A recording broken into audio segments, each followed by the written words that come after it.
más reciben la energía, y en todos ven que en aquellos pacientes que solo reciben el aporte energético, sin verificar las proteínas, pues no hay mayor modificación en la sobrevida, no hay ese impacto.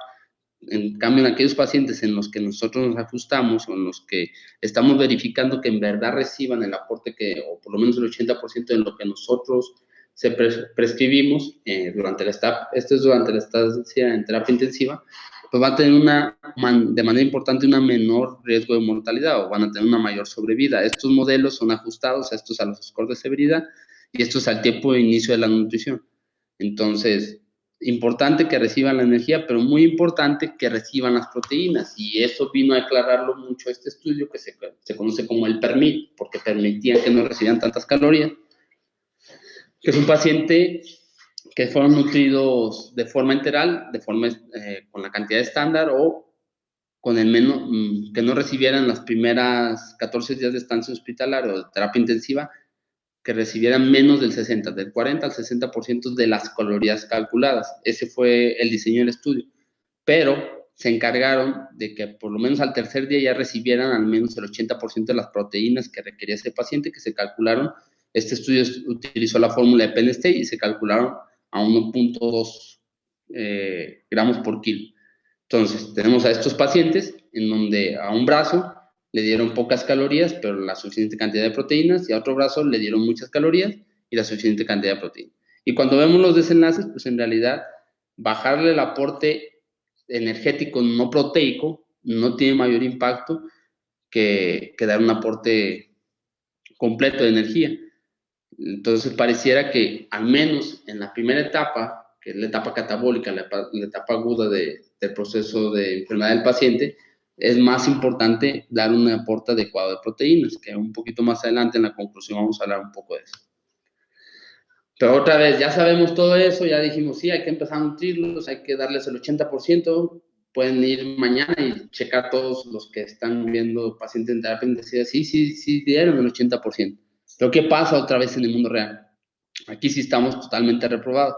Este estudio multicéntrico, prospectivo, es internacional, si ustedes ven, incluyó todas las latitudes, pues podemos ver que solo el 25% de los pacientes durante su estancia en terapia intensiva, que fue de 10 a 11 días, solamente el 25% llegó a recibir el 80% de las calorías que nosotros le prescribimos. O sea, el 75% no alcanzamos la meta mínima de 70-80% de las calorías prescritas. De nada sirve, repito, que hayamos hecho toda la fórmula, que hayamos identificado un paciente de riesgo, que hayamos hecho la fórmula, que hayamos peleado con todos y decirles, vamos a nutrirlo enteral. Si al final dicen, bueno, ya los convencieron que sí enteral, ya dijeron cuánto le van a dar y ya, se fueron muy tranquilos, pero resulta que durante la estancia no recibieron las indicaciones que ustedes extendieron. Y esto es por varias cuestiones. Volvemos a los ruidos intestinales. O sea, paran muchas veces la nutrición enteral porque el paciente no tiene ruidos intestinales. Los ruidos intestinales, recuerden que solamente hablan de la contracción del intestino, no hablan de que existe integridad, mucho menos de que exista absorción. Algo que era el coco es el volumen gástrico residual, el volumen residual, que al inicio se marcaba como máximo de 200, después le subieron a 250, afortunadamente actualmente está en 500. El volumen gástrico residual en realidad se debe medir no para extender la nutrición enteral, se debe medir para hacer alguna intervención si estamos en esos niveles. Si tiene alguien con 400, tenemos que hacer alguna intervención. No se ha demostrado pues que incluso valores hasta de 500 en realidad estén de manera directa o aumenten de manera importante las neumonías por aspiración, que es lo que a todos le tienen miedo. Entonces, si lo medimos, es para hacer alguna intervención. Recuerden que estos pacientes pues, están sépticos, están con hipoxemia, están con sedantes, están con relajantes, están con alteraciones de la glucosa, uremia, todo eso, pues definitivamente hacen una disminución de la motilidad gastrointestinal y eso lo puede perpetuar. Entonces, hay que ver cómo se modifican sus medicamentos, ver si nosotros modificamos la velocidad de infusión, si empezamos a 25 mililitros por hora la infusión de la nutrición enteral, pues bajarle a 20 o bajarle a 15. Entonces, ir viendo cómo lo puede tolerar, ver si el paciente se puede poner en semi-Fowler o mejorar la posición. Entonces, hay varias intervenciones. Si todo eso no resulta, pues no usamos casi procinéticos. O sea, si un paciente no tiene o tiene un volumen residual alto, pues habrá que intentar procinéticos. Los esquemas pues, van desde el ondansetron, la metoclopramida. Tal vez el que cuando ustedes van y leen, el que más se encuentra es el de eritromicina. Y en aquellos pacientes, si es cierto, me pueden decir todos, y yo concuerdo con ustedes, no hay diferencia entre nutrir un paciente con una sonda nasogástrica con una sonda nasoyeyunal, más que el costo, ¿verdad? Porque la nasoyeyunal está un poquito más cara. ¿En quién sí nos ayuda? En aquellos pacientes que siguen, a pesar de todas las intervenciones, procinético, la posición, modificamos la velocidad de infusión o los medicamentos que tomaba el paciente, a pesar de eso siguen con volúmenes altos, pues pasar una sonda nasoyunal nos permite acercarnos a nuestros objetivos. Y si todo eso no falla, ¿por qué a pesar de eso? O sea, si ya sabemos esto, y a pesar de eso, ¿por qué no alcanzamos la meta? Porque le tenemos un pavor, esa es la verdad, a la nutrición parenteral. Ya sea suplementaria o nutrición parenteral total. Y este es el culpable. Este estudio, es un estudio del 2011, es el estudio más grande, hasta ahorita sigue siendo el más grande, porque el TARGET es un estudio donde hace un análisis de base de datos. Este es un estudio en donde sí se aleatorizaron los pacientes, es multicéntrico, es belga, en el que pues ellos aleatorizaron a pacientes a iniciar nutrición enteral de forma temprana al tercer día de la terapia intensiva o de forma tardía al octavo día de la terapia intensiva. Todos tenían nutrición enteral o se daba nutrición enteral. Era como suplementarla. Y luego sale el estudio y ven que aquellos pacientes pues que iniciaban de forma temprana, el objetivo primario era eso, a ver cuántos días duraban en terapia intensiva. Los que se empezaban de forma temprana tenían menos probabilidades de ser egresados. ¿Ven qué complejo es esto? Así de complejo era. Le buscaban por todos lados para que saliera positivo.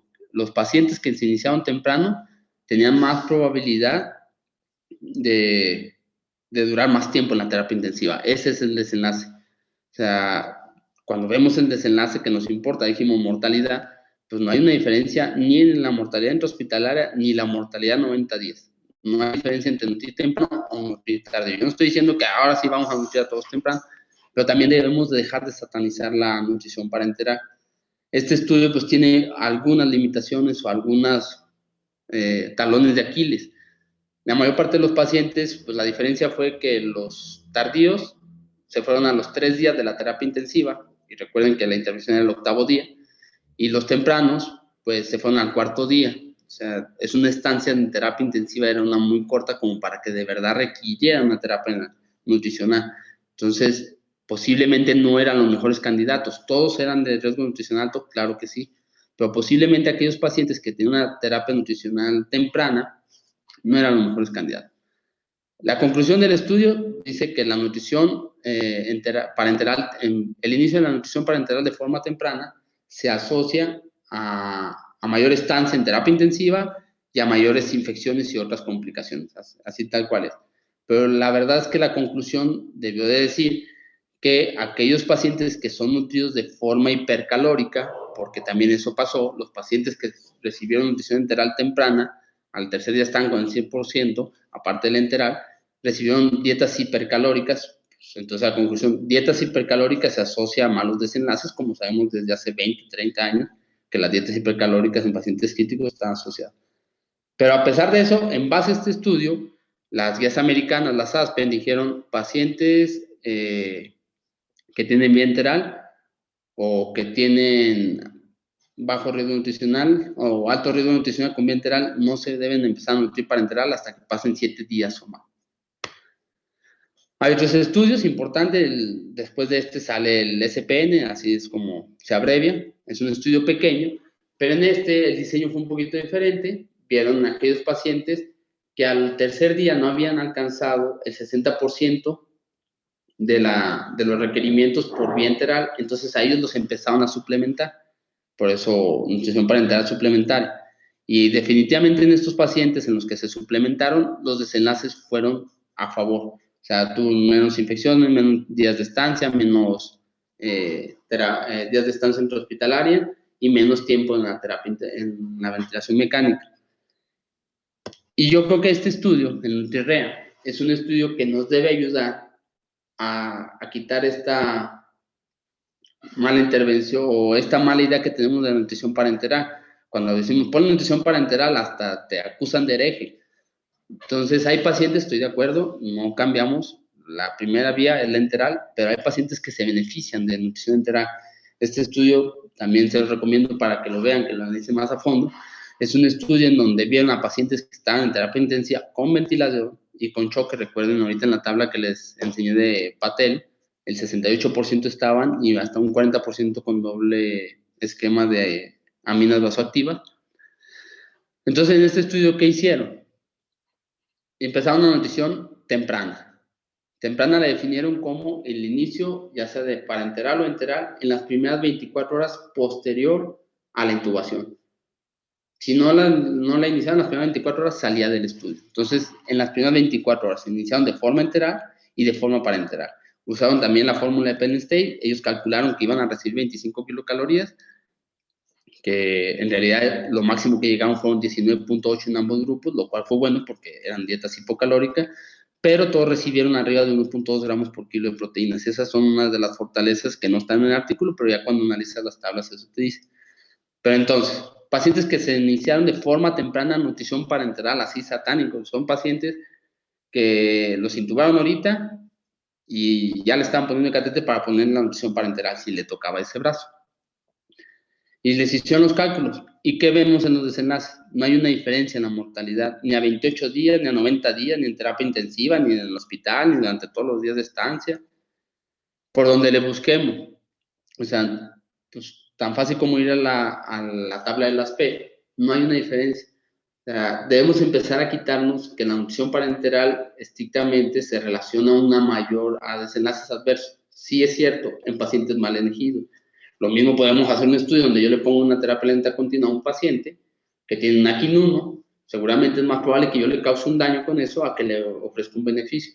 Si elegimos bien a los pacientes de alto riesgo nutricional en los que por vía enteral no podemos nutrirlos, pues tal vez tengan un beneficio de iniciar. Entonces tenemos pues a fulanito, ya dijimos, estas son sus características, hablamos de cuándo empezar a nutrirlo, ya se debió empezar a nutrir hace 3 días.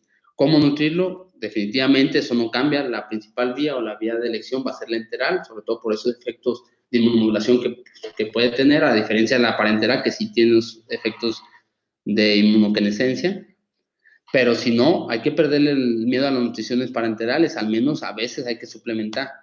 La pueden calcular de 25 a 30 kilocalorías por día, 1.5 a 2.5 gramos por kilo por día de proteínas. Pero hay que estar monitorizando para que reciba el 80%. Ese es el resumen de toda la serie de estudios de los que les estoy hablando. Y me van a decir, bueno, chavo, pero ahí dice lesión renal aguda. En pacientes eso se resume muy fácil. Los pacientes con lesión renal aguda, AKIN1 y AKIN2 no cambian nada de lo que hemos estado diciendo. Los únicos y AKIN3 tampoco. Los únicos pacientes que hay que tener ciertas consideraciones son los pacientes que están en una terapia de sustitución renal. Y específicamente en ellos, 3 consideraciones aparte. Todo lo que dijimos, de que nutrirlos temprano, nutrirlos enteral, y si no, suplementarlos para enteral, o si no, puedo yo darle nada enteral, lo puedo meter en la nutrición parenteral si en verdad está indicado, hacer los cálculos adecuados, cambia un poco en los pacientes que tienen una terapia de reemplazo renal. Este índice de proteínas es lo mismo para el AKIN1, para el AKIN2, para el AKIN3 que para la terapia de sustitución renal. De hecho, antes, afortunadamente ya eso es como de historias de cuentos de antes, la restricción de proteínas para disminuir las necesidades de terapia de sustitución renal o de diálisis de los pacientes actualmente se cataloga como mala praxis y podemos ser demandados por eso. Afortunadamente ya no se usa, ya la gran mayoría de la gente que se dedica a esto o que está en interacción con esto, pues ya dejó de usarlo. Desafortunadamente, pues, ¿cuántas proteínas vamos a usar en los pacientes? Los valores antropométricos que ahí dijimos, la albúmina, la transferrina, la prealbúmina, pues a veces no son tan valorables en este tipo de pacientes, y el peso, el índice de masa, que si el grosor de los interescalenos o de múltiples músculos, pues también a veces nos cuesta trabajo. Hasta en esto se ha usado el focus en medir el grosor de los músculos vastos de la pierna para ver cuáles son los requerimientos y cosas de eso. No tenemos idea, esa es la realidad. Y para eso, pues se ha hecho utilizamos el balance nitrogenado. Yo no tengo nada contra el balance nitrogenado. En la residencia, pues la verdad es que lo hice mucho hasta el cansancio y hasta el hartazgo. es un parámetro que nos permite ver, en términos generales, que yo le estoy dando la suficiente cantidad de proteínas. Si un paciente tiene un balance nitrogenado positivo, quiere decir que le estoy dando más proteínas de las que él está consumiendo, en términos generales. Si mi paciente tiene un balance nitrogenado negativo, quiere decir que las proteínas que le estoy dando no son suficientes y ahora está consumiendo las proteínas que él tiene o de sus reservas. Por eso se disocia el nitrógeno urea. Se puede corregir la tasa de catabolismo, es corregirla por 6.25, también se puede corregir por el volumen de agua corporal, eso se usa más en los pacientes crónicos, en hemodiálisis, pero estas son las fórmulas. Ahora, si no se quieren quebrar la cabeza, pues de acuerdo a los estudios, a los metaanálisis, a todas las personas que se han dedicado a esto, pues la idea de las cosas es que ronda entre 1.4 y 1.8 gramos las necesidades de proteínas, incluso en terapia de sustitución renal, o bien que se ha determinado que pierden eso, 0.2 gramos por kilo por día de proteínas este tipo de pacientes. Este es un estudio que incluyó 900 pacientes en el que trataron de ver cuáles eran las necesidades tanto de calorías como de proteínas. Como todo paciente crítico o que iba a resolver en un estado agudo, pues vieron que aquellos pacientes, a medida que iba avanzando la estancia en terapia intensiva, pues iban aumentando los requerimientos energéticos, o sea, necesitaban más calorías. Pero como todos lo sabemos, antes había esa creencia que si yo daba más energía, eso también tiene un impacto a favor de bajar el balance nitrogenado. Pues no, como todos sabemos, a medida que yo voy dando mayor requerimiento, mayores calorías no proteicas, pues el impacto no es tan importante desde el punto de vista del balance nitrogenado. O sea, es que darle mucho azúcar para que las proteínas que le diste la pueda usar para crear músculo. En situaciones críticas funciona un poco diferente. Y ya el autor, a poder usar balance nitrogenado, pues vieron que los pacientes que reciben entre 1.5 y 2.5 gramos de proteínas, pues tienen un balance nitrogenado aceptable. Esto es importante, más de 2.5 gramos, pues en realidad no tiene un beneficio más que pues aumentar los efectos adversos. Entonces no se recomienda en ningún contexto dar más de 2.5 gramos de proteínas por kilo en pacientes en terapia de reemplazo renal continuo. Pero dar uno menor a 1.5 sí es una mala práctica. Sí, el punto de equilibrio, digamos, como en las ventas, como en el marketing, es 2. Desafortunadamente, en la vida diaria, el 20 al 50% reciben, o sea, uno de cada 2 o hasta cada 5 pacientes que están en terapia de reemplazo renal continua reciben menos de 1.5 gramos por kilo de proteína. Pero no es que no reciban el 80%, no, tienen indicado menos de 1.5 gramos. Y repito, eso es una mala praxis. Entonces, eso es algo que tenemos que puntualizar. El segundo punto diferente, bueno, antes de eso, ¿de qué parte todo eso? Yo les digo que no soy muy amante del balance nitrogenado, más por el tiempo que implica. Hay algunas fórmulas que con creatinina, leucocitos, puedes hacer un modelo matemático y más o menos calcularlo. Entonces, asumimos eso, el balance nitrogenado está relacionado con la ingesta proteica. La ingesta proteica, como ya vimos en el PERMIT y en los otros, es igual a una ingesta adecuada, igual a sobrevida. Y entonces tenemos un silogismo negativo, decimos, el balance positivo pues es igual a la sobrevida. Eso no es cierto. O sea, los estudios sí dicen es favorable tener un balance positivo, pero no han demostrado que eso impacte de manera directa en la sobrevida. O sea, hay otros factores que hay que tener en cuenta. Sí nos sirve, claro que nos sirve, porque es mediante ese método nosotros evaluamos si estamos dando un aporte bien o un aporte regular.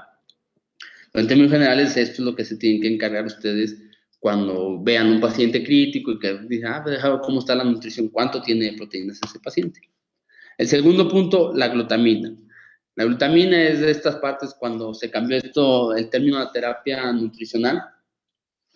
La glutamina es un aminoácido esencial condicionado. En etapa crítica se vuelve esencial. En etapa no crítica no es esencial. Interviene en la proliferación celular y tiene efectos antioxidantes, disminución de resistencia a insulina. Entonces, pues decían, suplementar la glutamina, pues disminuye las infecciones, la estancia y probablemente la mortalidad. Pero ya cuando uno ve las guías, dicen ellos, las ASPEN al menos, y también las ESPEN, dicen, no se recomienda el uso de glutamina en pacientes que están críticamente enfermos. Eso deriva de dos cosas. El Singer, un estudio del 2011, no mostró beneficio si las dosis eran menos de 3. Y el Redox, que ahorita lo mencionábamos, En realidad lo que demostró es que aquellos pacientes que recibían altas dosis de glutamina tenían una mayor mortalidad. Esto aplica para los pacientes que están en terapia intensiva con lesión renal 1, 2 y 3, sin terapia de sustitución. Pero si están en terapia de sustitución renal, sí está ampliamente recomendado que se suplemente, al menos entre los niveles que conocemos, por así decir, de utilidad y de seguridad. Y el tercer punto a tener en cuenta el paciente en terapia de reemplazo renal continuo son las calorías ocultas. Recuerden eso, el lactato que usamos en las soluciones o la glucosa puede aportar de 100 a 200, de 100 a 300, y el citrato, que afortunadamente se usa cada vez más, hay más acceso a él, puede aportar hasta 1200 calorías. La sobrenutrición se relaciona a alteraciones como hiperglicemia hepática, alteraciones de electrolitos, que todo eso ya sabemos que se relaciona con desenlaces adversos. Entonces es algo que tenemos que tener en cuenta. Entonces, en resumen, un paciente que está en terapia de reemplazo renal continuo, llamen como le llamen, TRIT, o prolongada intermitente, hemodiálisis, o una lenta continua, hay que calcularle pues que reciba de 25 a 35 kilocalorías, más o menos esta composición, proteínas 1.5 a 2.5, recordar que los aminoácidos, sobre todo la glutamina, que es un aminoácido esencial en estas condiciones, estar vigilando los electrolitos, la glucosa, el control estricto, aunque ellos lo recomiendan, ya dijimos que el Night Sugar pues vio que no, salvo en los pacientes postquirúrgicos, en ellos tal vez sí tenga algún beneficio. Y no olvidar, que sí se nos olvida muchas veces, la suplementación de vitaminas. Durante la terapia de sustitución hay mucha pérdida, sobre todo las vitaminas hidrosolubles. Entonces, ¿qué pasó con fulanito? A los 15 días del postquirúrgico mejoró la sepsis, resolvió más bien el respiratorio, hicieron traqueostomía y lo desconectaron del ventilador, recuperó función renal para estar libre de terapia de sustitución, tenía un peso de 2 kilos, un balance de 5, esa diferencia de 3 kilos que no encontramos, pues es ese consumo que tuvo de sus reservas el paciente, pero resulta que ya ven las hojas y la NPT se suspendió al 8 día, se inició al 8º día, porque él nada más está recibiendo 60% de las calorías por vía oral, o sea, nos tardamos un poquito porque él era de alto riesgo, y con estas indicaciones. Ya egresó al piso el día 17, el día 20 lo mandaron a casa, y en casa tenía fatiga, debilidad, estaba dependiente, poca ingesta de alimentos, y 35 días posterior de que egresó, de todo el esfuerzo que hicieron ustedes, que hizo terapia intensiva, que hizo la familia, todo ese estrés generado, tenía dolor torácico, pérdida de conocimiento y murió. Ya ustedes llenaron el certificado, le pusieron TEP y TBP. Pues en realidad eso es lo que dice el certificado. Lo más probable es que este paciente le pasó lo que le pasa al 40% de los pacientes que egresan de terapia intensiva. No lo seguimos. El 40% de los pacientes que egresan en terapia intensiva se mueren los primeros 6 meses y no nos damos cuenta porque pues, no damos ese seguimiento. ¿Qué le pasó a fulanito? Pues en realidad es que se desnutrió, no le pudimos intervenir de manera adecuada, eso hizo una pérdida de la masa magra que conllevó inmovilidad y debilidad, con una pérdida funcional que lo llevó a, pues, a este evento de hipercoagulabilidad, inmovilidad, TEP, muerte.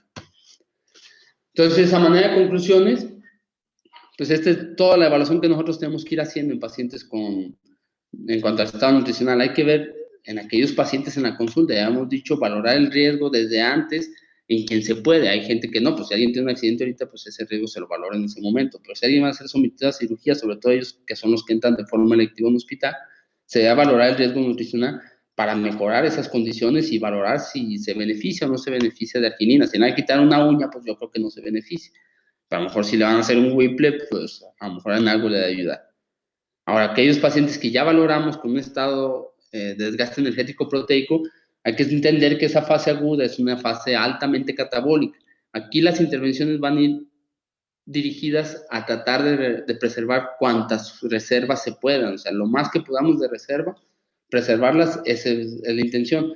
Aquí me importa mucho, pues, o importa mucho que reciba las proteínas más que las calorías y que la reciba en realidad, que reciba más del 80% a las 72 horas o al menos durante la estancia.